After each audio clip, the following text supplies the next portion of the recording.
جب حضور اکرم صلی اللہ تعالیٰ علیہ وسلم کا دور تھا ظاہری زندگی کا، اس وقت بیت المقدس پر عیسائیوں کا ہی قبضہ تھا.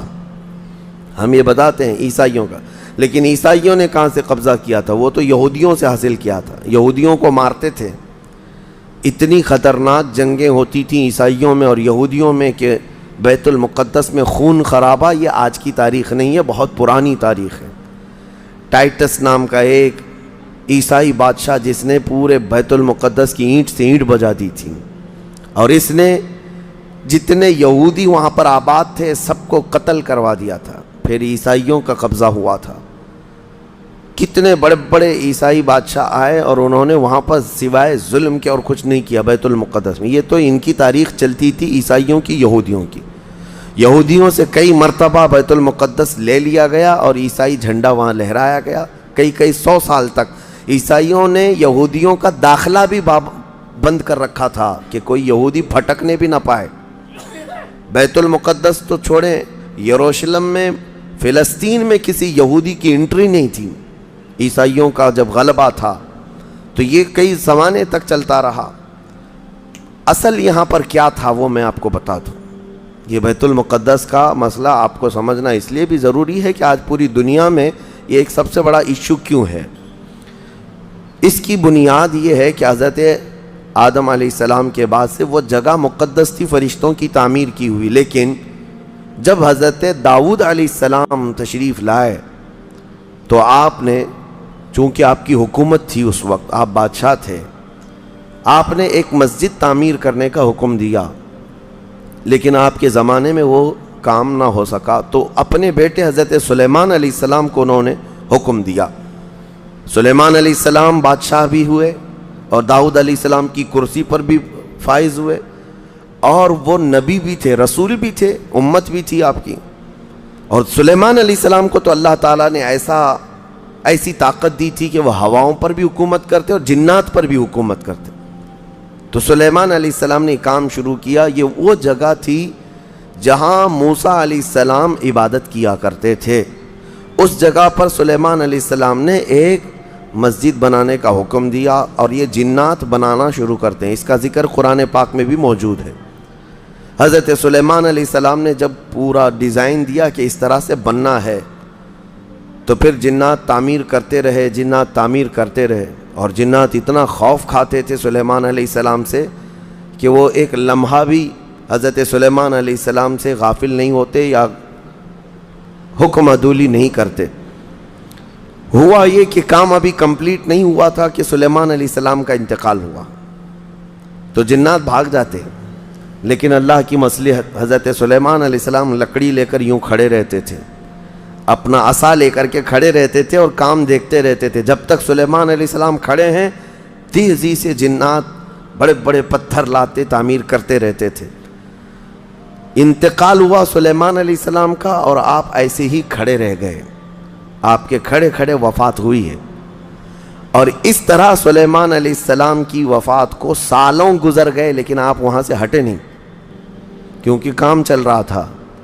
قرآن میں ہے، اللہ تعالیٰ فرماتا ہے جب لکڑی کو دیمک کھا گئی، کتنے سال گزر گئے ہوں گے.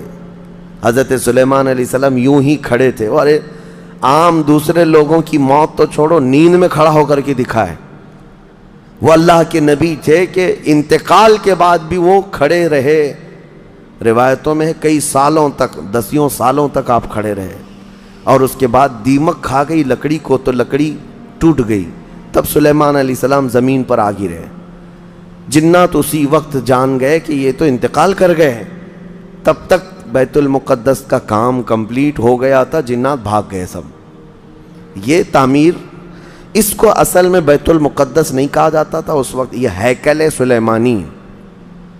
یہ یہودیوں کے عقیدے کے اعتبار سے فرسٹ ٹیمپل ہے، پہلا مندر یا پہلی مسجد جو بھی ہے مقدس تھی. یہ ہیکل سلیمانی جو سلیمان علیہ السلام نے جنات سے بنایا تھا، اور سلیمان علیہ السلام کی کرسی جہاں لگتی تھی اس وقت حضرت سلیمان علیہ السلام نے جنات اور سرکش لوگوں سے اور جادوگر لوگوں سے سب چیزیں جادو کی چھین کر اپنی کرسی کے نیچے دفن کر دیا تھا.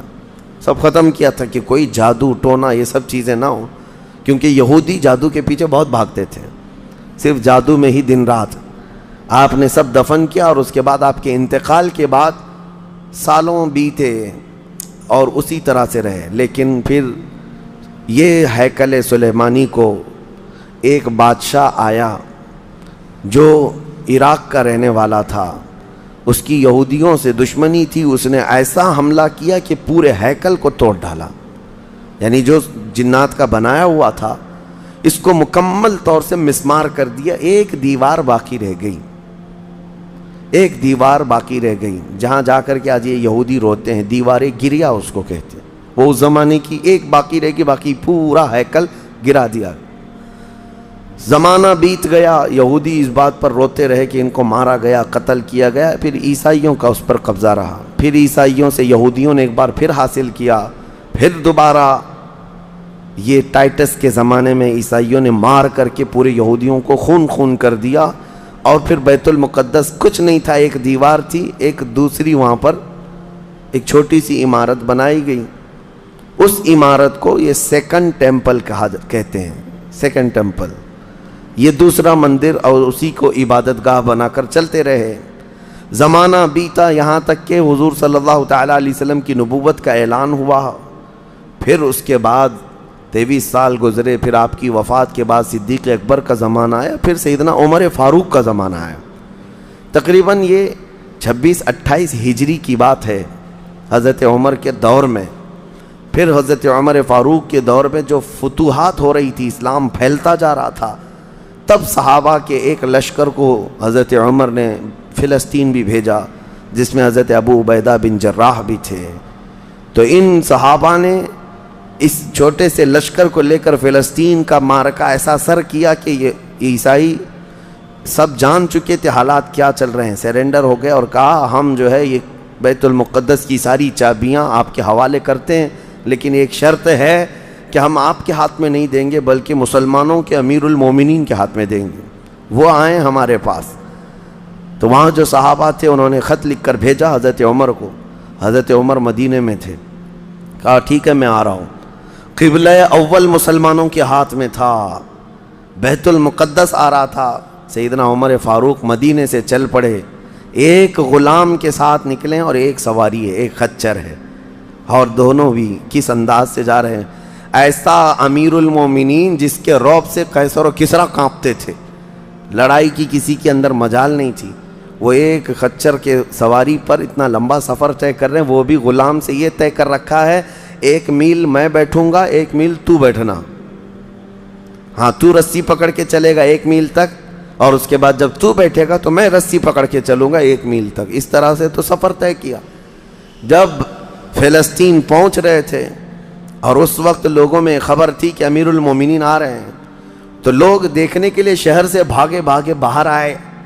اتفاق ایسا کہ اس وقت خچر گھوڑے پر بیٹھنے کی باری غلام کی تھی اور نکیل رسی حضرت عمر کے ہاتھ میں تھی۔ دوڑے ہوئے لوگ آئے جو نہیں پہچانتے تھے، عیسائیوں نے امیر المومنین کہہ کر اس غلام کا استقبال کیا کہ تشریف لائیں۔ تب جو صحابہ تھے وہاں پر انہوں نے پکار کر کہا نادانو، وہ امیر المومنین نہیں، رسی پکڑا ہوا امیر المومنین ہے، یہ امیر المومنین ہے۔ پہلی مرتبہ ان اعلیٰ اخلاق و کردار کو عیسائیوں نے دیکھا تھا کہ وقت کا خلیفہ کوئی گھوڑے کی رسی پکڑ کر کے بھی چلتا ہے، تو بہت متاثر ہوئے، اور اس کے بعد بنا کسی جنگ کے حضرت عمر فاروق رضی اللہ تعالیٰ عنہ بیت المقدس میں داخل ہوئے، اور ان عیسائیوں نے جو کچھ بھی وہاں پر کیا تھا اس کو نکالا۔ پھر حضرت عمر فاروق رضی اللہ تعالیٰ عنہ نے پہلی اذان دینے کا حکم فرمایا، وہ ظہر کی اذان تھی، آپ نے وہاں پر نماز پڑھائی۔ پھر اس کے بعد یہ سلسلہ چلتا رہا۔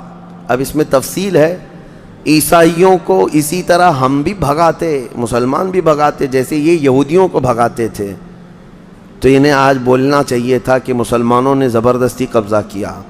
حضرت عمر فاروق کا عام اعلان تھا کہ جو یہاں پر رہنا چاہے اس کے لیے کھلی آزادی ہے، حتیٰ کہ عیسائیوں کا چرچ بھی تھا پرانا، حضرت عمر نے کہا اس کو توڑا نہ جائے، اس میں عبادت جو ہوتی ہے ان کو اپنی عبادت کرنے دیا جائے۔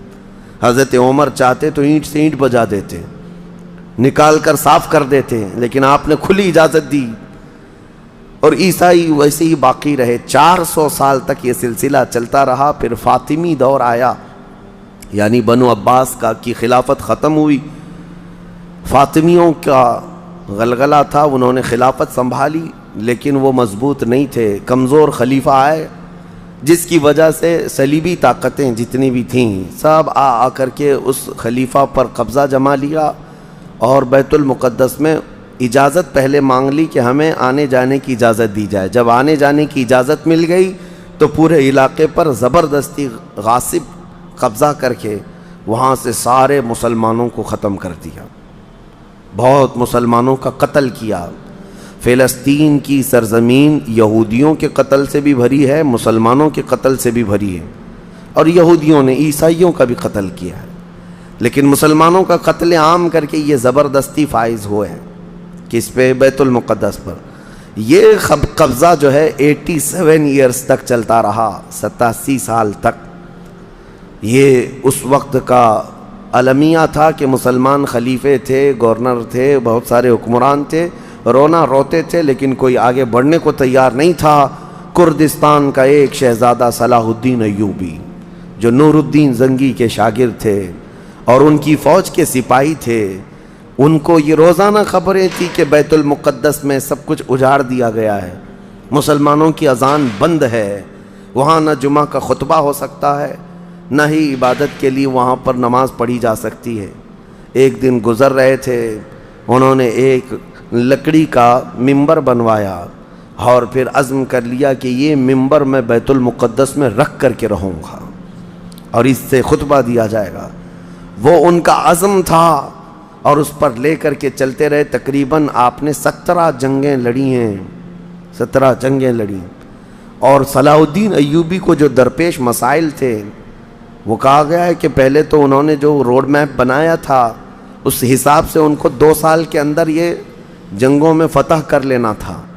2 سے 4 سال کے اندر ان کے دماغ میں یہ تھا کہ بیت المقدس کو میں حاصل کر لوں گا، لیکن فرماتے ہیں کہ اپنوں کی مخالفت اتنی تھی، جگہ جگہ سے کوئی مسلمان بیٹھا ہوا ہے، نواب بیٹھا ہے، کہیں کوئی کسی چھوٹے علاقے کا خلیفہ، کوئی گورنر، سب پکڑ پکڑ کر کے ان کی ٹانگ کھینچیں، ان کے فوجیوں میں ورغلائیں اور الگ الگ وسوسے ڈالیں، جس کی وجہ سے پہلے اپنوں سے بھڑتے بھڑتے آپ کو 18 سال لگ گئے۔ بیت المقدس پھر پہنچے، صلیبیوں سے معرکہ آرائیاں ہوتی رہیں، پھر وہ 87 سال کے بعد صلاح الدین ایوبی نے دوبارہ بیت المقدس کو ان عیسائیوں سے پاک کیا، اور آپ نے وہ ممبر وہاں پر لگایا اور تاریخی خطبہ عطا کیا تھا۔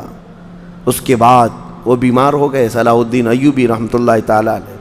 17 جنگیں جس نے لڑیں، اور عیسائی آج بھی صلاح الدین کے نام سے ڈرتے ہیں، اور بہت سارے تعریف بھی کرتے ہیں کہ ایسا جرنیل ہم نے دیکھا ہی نہیں دنیا میں صلاح الدین ایوبی کی طرح۔ وہ خون کا پیاسا نہیں تھا، وہ امن کا پیاسا تھا۔ کتنے تو قیدی ایسے آتے تھے جن کو وہ صرف ایگریمنٹ کر کے آزاد کر دیتا۔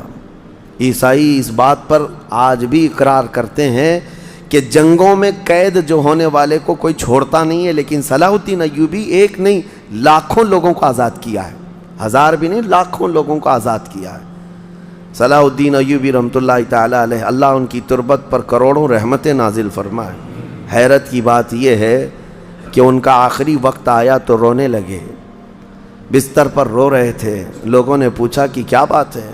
صلاح الدین ایوبی کہتے ہیں میں نے منت مانگی تھی اللہ سے کہ اے اللہ بیت المقدس فتح ہو جائے تو میں حج پہ جاؤں گا۔ کہا تو پھر کیا ہوا؟ کہا میرے پاس اتنے پیسے نہیں ہیں کہ میں حج کر سکوں۔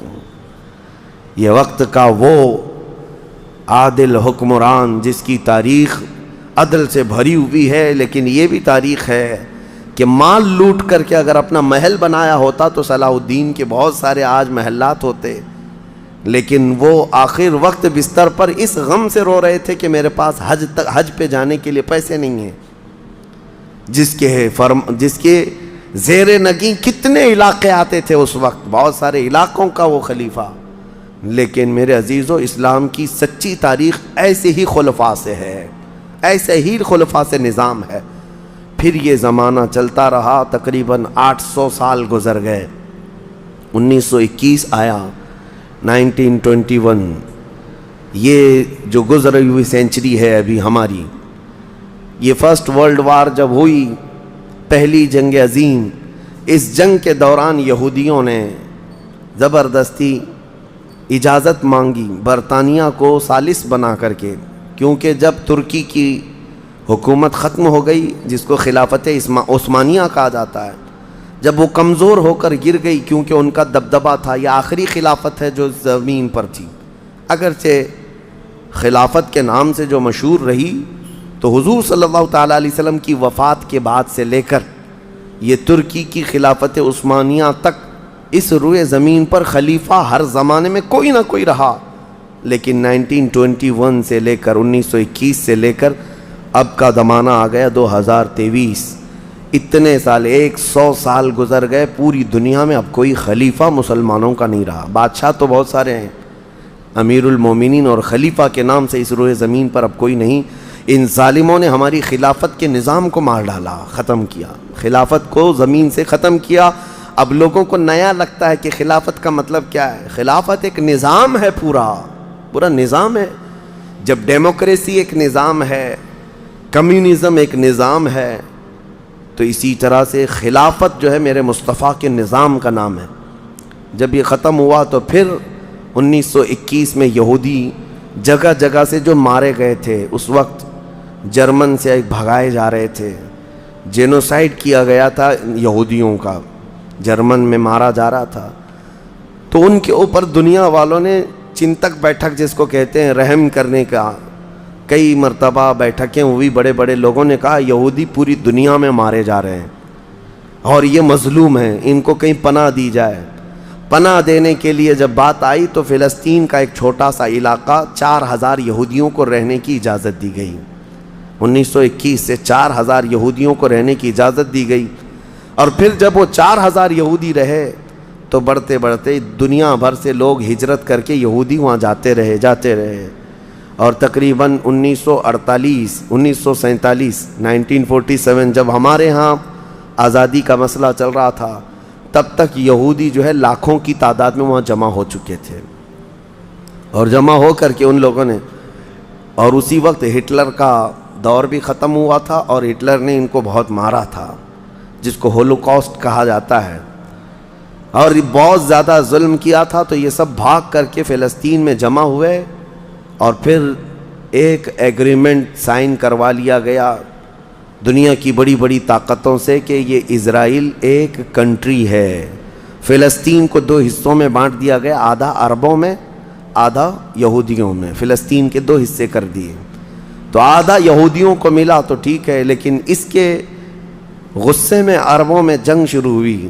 1948 کے بعد پھر جنگوں کا آغاز ہو گیا، جارڈن، سیریا، مصر، ان لوگوں نے اس اسرائیل کے ساتھ، انہوں نے نئی کنٹری کا نام اسرائیل رکھا تھا، جنگ کیا۔ جب جنگ کرتے رہے، اسرائیل اپنے پیر پھیلاتا رہا اور آگے بڑھتا رہا، کیونکہ اس وقت ان عربوں کے اندر یا جدید ہتھیار نہیں تھے۔ اسرائیل کو فلی طور پر امریکہ کا سپورٹ تھا، UK کا سپورٹ تھا، یورپ کا سپورٹ تھا۔ ان تینوں ملکوں کے ساتھ بڑی خوفناک جنگوں میں ان کو پیچھے ڈھکیل دیا گیا، بلکہ جو صحرائے سینا تھا مصر کا، وہ بھی اسرائیل نے قبضہ کر لیا۔ طور سینا جس کو کہتے ہیں، کوہ طور، وہ بھی ان کے لیے مقدس تھا، وہ بھی حاصل کر لیا۔ پھر اس کے بعد دوسری جنگ بھی ہوئی تھی مصر کی، تب مصر نے وہ علاقہ واپس لیا اور اسرائیل کو سمیٹنے کی کوشش کرتے رہے۔ 3 بڑی جنگوں میں ہوا یہ کہ جب جنگ ہوتی رہی، اسرائیل پھیلتا رہا۔ پھر 1978 کے قریب یا 75 کے آس پاس اسرائیل نے پورے طور پر فلسطین کا کنٹرول اپنے ہاتھ میں لے لیا، جس میں بیت المقدس بھی چلا گیا۔ یہ ہے تاریخ میں آدم علیہ السلام کے زمانے سے لے کر یہاں تک کی بتا رہا ہوں، مختصر جھلکیاں۔ اس کے بعد سے یہودیوں نے بیت المقدس کا کنٹرول اپنے ہاتھ میں لیا، حالانکہ UN کا یہ فیصلہ ہے کہ پورے اسرائیل کو یہ خاص طور پر تنبیہ کی گئی ہے کہ صرف مسجد اقصی جو بیت المقدس ہے، اس کا کنٹرول اور اس کا مینجمنٹ اس کے انتظامات یہودیوں کے ہاتھ میں بھی نہیں رہیں گے اور وہاں کے فلسطینی مسلمانوں کے ہاتھ میں بھی نہیں رہیں گے، یہ جارڈن کی حکومت کو دیا گیا ہے۔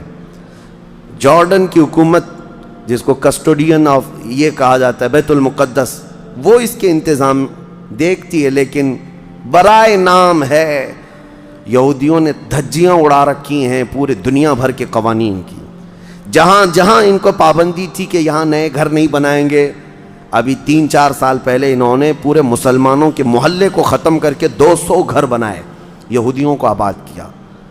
برسوں سے یہاں جو مسلمان تھے، ابھی آپ جا کر کے کبھی دیکھیں یروشلم، بیت الحم جو بیت المقدس کے آس پاس کے علاقے، رام اللہ 40 سال 45 سال ہو گئے دکانوں کو تالے لگے ہوئے ہیں، جالے لگے ہوئے ہیں، لیکن کھولنے کی اجازت نہیں ہے۔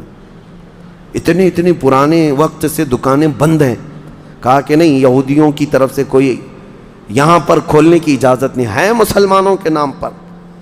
اور اللہ کا فضل تو دیکھیں، وہ مسلمان کیسے جگرے والے لوگ ہیں، میں نے اپنی آنکھوں سے دیکھا ہے۔ ہر جگہ کی طبیعت کے اعتبار سے اللہ تعالیٰ مخلوق پیدا کیا ہے۔ ان ظالم غاصب اسرائیلیوں کو ہم نے دیکھا، یہ بندوق تانے بیت المقدس کے ہر دروازے پر کھڑے رہتے ہیں، اور مسلمانوں کا فلسطینی 8 سال کا بچہ آتا ہے، اس کی نال یوں پھینک کر کے مسجد میں اندر جاتا ہے، نماز پڑھتا ہے، پھر نکلتا ہے، اور وہ فوجی دیکھتا رہ جاتا ہے، کچھ نہیں کرتا۔ بسا اوقات گولیوں سے برساتے ہیں، روزانہ کا معمول یہ ہے۔ رات کو گولیوں کی بارش ہوئی، سمیٹ کر کے ختم کیا گیا، زخمی ہاسپٹل میں گئے، دوسرے دن دیکھا عصر کے بعد بیت المقدس کے باہر صحن جو ہے وہاں پر پھر عورتیں بچے سب جو روزانہ عصر سے لے کر مغرب تک اپنی روٹیاں اپنے کھانے لے کر کے آتی ہیں، بیٹھتی ہیں، ایسا لگتا ہے یہاں کچھ ہوا ہی نہیں، کچھ ہوا ہی نہیں۔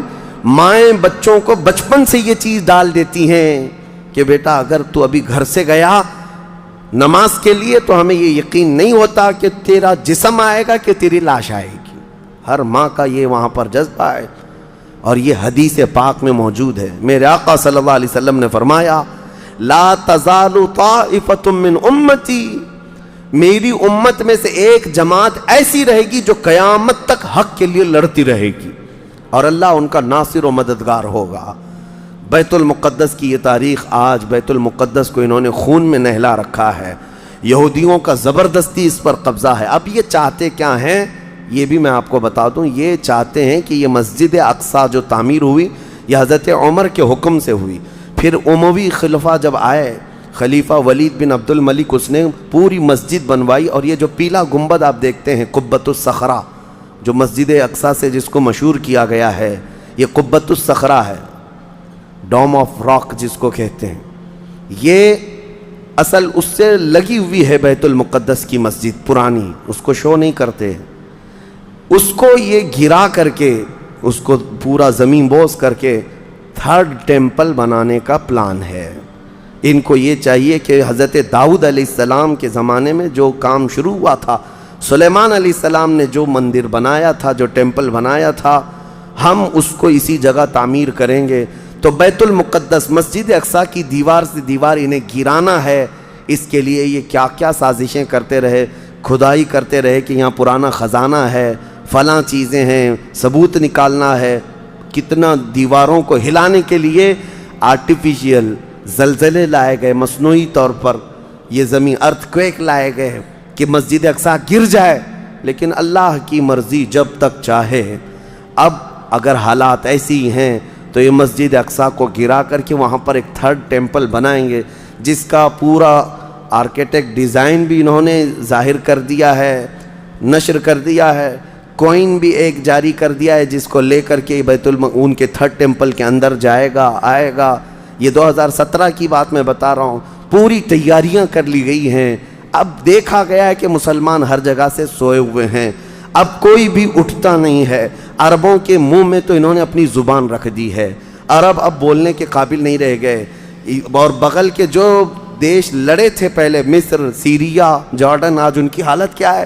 وہ خود خانہ جنگی میں مبتلا ہیں، آپس کی لڑائیوں میں مصروف ہیں۔ اسرائیل کی غنڈہ گردی اور دادا گیری اس حد تک بڑھ گئی ہے کہ اسے آس پاس کسی کا خوف نہیں۔ ہاں اگر کچھ بولتا ہے تو کبھی ترکی بولتا ہے، ہاں اس کو اپنے اس ملک کے لیے سب سے بڑا خطرہ محسوس ہوتا ہے تو ایران ہے۔ ایران کو اس نے سعودی سے ایسا لڑا کر کے رکھا ہے کہ وہ آپس میں جنگیں کرتے رہیں، اسی لیے ابھی ایران اور سعودی کا پیس معاہدہ ہوا، ایگریمنٹ ہوا، تو سب سے پہلے نیند حرام ہو رہی ہے اسرائیل کی کہ یہ اگر دوست ہو گئے تو میرا کیا ہوگا، میری حفاظت کیا ہوگی۔ اسرائیل حماس کو مدد کرتا ہے، جو غزہ میں ایک علاقہ باقی رہ گیا مسلمانوں کا جو فلسطین کے اندر ہے، جو آج تک لڑ رہے ہیں، آج تک راکٹ داغتے ہیں، اسرائیل کے ساتھ لڑتے ہیں۔ 20,000 کی تعداد ہے وہ بیچاروں کی، 20,000 کی تعداد ہے۔ اب یہ تاریخ اس طرح سے بتائی جاتی ہے، نیوز اس طرح کی ہے، اسے حماس کو اسرائیل مدد کرتا ہے، فلاں مدد کرتا ہے، جو بھی مدد کرتا ہو ہمیں اس سے وہ نہیں، لیکن ایک حق جماعت قیامت تک حق پر قائم رہے گی اور بیت المقدس کے لیے لڑتی رہے گی۔ پھر وہ دن آئے گا جب میرے آقا صلی اللہ تعالیٰ علیہ وسلم کی حدیث پاک ہے، خراسان سے ایک جماعت نکلے گی، خراسان سے ایک جماعت نکلے گی۔ خراسان پہلے کے دور میں رشیا کا کچھ حصہ، افغانستان کا کچھ حصہ، ایران کا کچھ حصہ، ایک پورا بڑا نقشہ ہے، اس کو پرانا خراسان آپ دیکھیں گے۔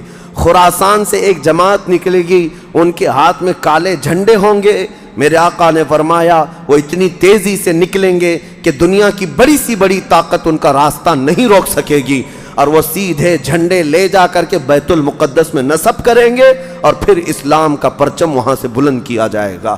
یہ قیامت کے قریب ہونا ہے۔ اب میں اس بات پر اپنی گفتگو ختم کرتا ہوں۔ دعائیں تو ہیں کہ اللہ تعالیٰ بیت المقدس کو آزاد کرے، لیکن یہودی جتنے دن ناچتے رہیں گے، دندناتے رہیں گے، ایک دن آنا ہے دنیا اوپر سے نیچے ہو جائے، نیچے سے اوپر ہو جائے، مگر میرے مصطفیٰ کا فرمان ہو کر رہے گا انشاءاللہ، اور غلبہ اسلام آ کر رہے گا۔ آج یوم القدس کے طور پر پوری دنیا میں یہ بات منائی جا رہی ہے۔ میں بچوں میں یہ انفارمیشن نقل کرنا چاہتا ہوں کہ بچوں یاد رکھو ہمارا بیت المقدس سے کیا رشتہ ہے، ہمارا کیا تعلق ہے، اور ہمارے لیے وہ کتنی عظمت والی جگہ ہے۔ اس لیے کہ آپ ہندوستان میں ہیں، دور دراز ہیں، کہیں پر بھی ہیں، لیکن روحانی رشتہ تمہارا جب مدینے سے جڑا ہے تو مدینے کے آقا کے فرمان سے بھی جڑا ہوا ہے۔ اللہ کریم ہم سب کو بیت المقدس کے محافظین میں شامل فرمائے۔ قیامت کے قریب امام مہدی کی فوج میں اللہ تعالی ہمارا شمول فرمائے۔ کریم خدا بیت المقدس کو تو آزاد فرما دے، یہودیوں کے چنگل سے اسے آزاد کر دے۔